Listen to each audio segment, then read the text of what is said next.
আসসালামু আলাইকুম। সবাই কেমন আছেন? পড়ন্ত বিকালে নদীর ধারে চলে আসলাম। প্রকৃতির একদম দূষণ মুক্ত হাওয়া খেতে। প্রকৃতি অনেক সুন্দর।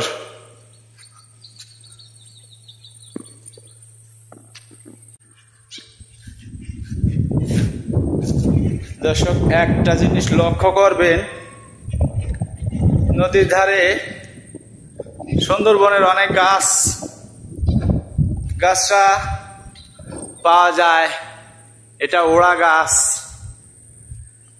কত সুন্দর একটা কেওড়া গাছ, অনেক কেওড়া হয়েছে। আমি আর একটা ভিডিওতে সুন্দর একটা কেওড়া গাছ দেখাবো। কেওড়া গাছটা অনেক ফল ধরেছে। কি পরিমাণ ঘাস!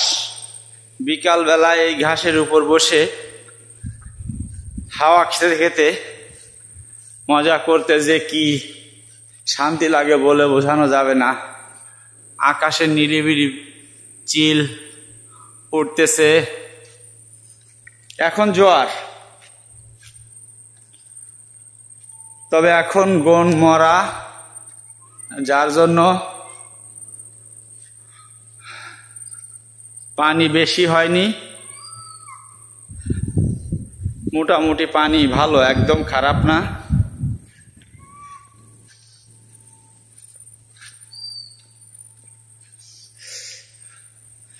সবাই চেষ্টা করবেন নদীর পাশে আসতে। নদীর মতো মন দেখবেন বড় হয়ে যাবে। সাগরের পাড়ে যাবেন, মনটাও একসময় সাগরের মতো বড় হয়ে যাবে। এরকমই সবসময় চেষ্টা করবেন। শহরের যানজট ছেড়ে চেষ্টা করবেন সবসময় মাঝে মাঝে প্রকৃতির মাঝে ঘুরে আসতে। এটাই হচ্ছে সব থেকে বড় বিষয়। নদীতে পানি অনেক কম।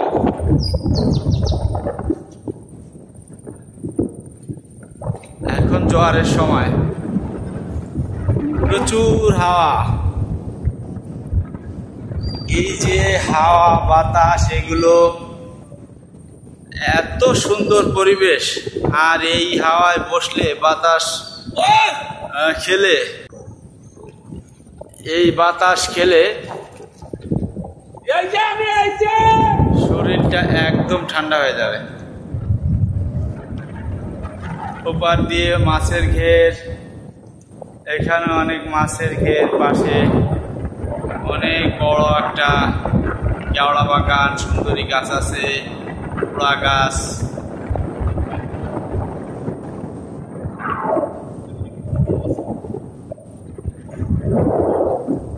জেলেরা মাছ ধরে নদী থেকে, সেই নৌকাগুলো এখানে ইলিশ মাছ ধরে। এখন ইলিশ মাছের সিজন আমাদের নদীগুলোয়। বৃষ্টির সময় আমাদের এখানে অনেক বড় বড় ইলিশ পাওয়া যায়। সেটা খুব সীমিত, বাইরে আর যায় না। এটা গ্রামের অঞ্চলের লোকেরাই এখান থেকে কিনে নেয়, বেশি দাম হলেও।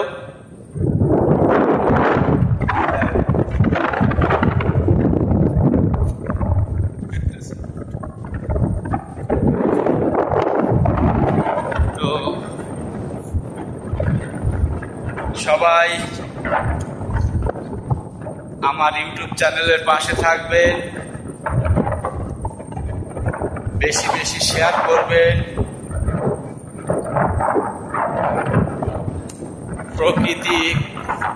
প্রাকৃতিক ভালো ভালো ভিডিও তৈরি করতে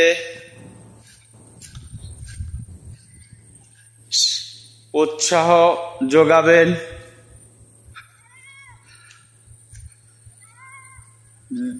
দর্শক, একটা জিনিস খেয়াল করবেন, কত সুন্দর নির্মল পরিবেশ, নিঝুম পরিবেশ, তবুও আশপাশে অনেক লোক।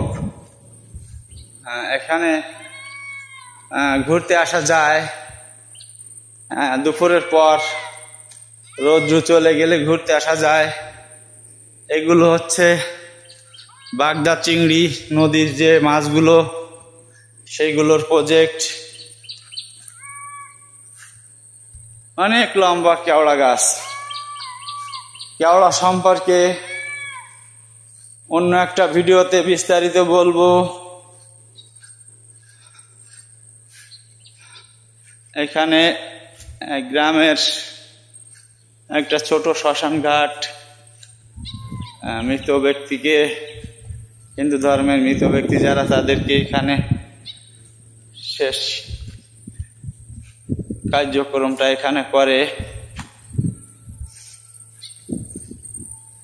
শহরের ঝামেলা জঞ্জট থেকে মাঝে মাঝে গ্রামে চলে আসেন ঘুরতে, দেখবেন মন ভালো হয়ে যাবে, একটা আলাদা ফিলিংস পাবেন। তো সবাই ভালো থাকবেন আর আমার টাইটানিক চ্যানেলের সাথে থাকবেন। এখন আমরা গ্রামের কৃষক, তো প্রচুর কাজের চাপে থাকি, যার জন্য সময় পাই না। দেখেন আমাদের রাস্তার সাইড দিয়া উস্তে করলা গাছ লাগাইছে, কি পরিমাণ উস্তে ধরেছে। গাছের পাতার ভিতর শুধু উস্তে, দেখলে এই দূর থেকে দেখা যায় না। ফসলে ফসলে ভরা, ফসলে ফসলে ভরা। এদিক দিয়ে দেখা যায় ওই যে বাড়ি, বড় গাছ দেখা যাচ্ছে এই সাইডে। এটা আমার প্রজেক্ট, প্রায় 500 শতকের একটা প্রজেক্ট। এখানে সব ধরনের আর বাউন্ডারি, সব ধরনের মাছ চাষ করি। বাউন্ডারি দিয়ে ছোট করলা লাগাইছি, এর ভিতরে প্রচুর করলা। তো ভালো থাকবেন।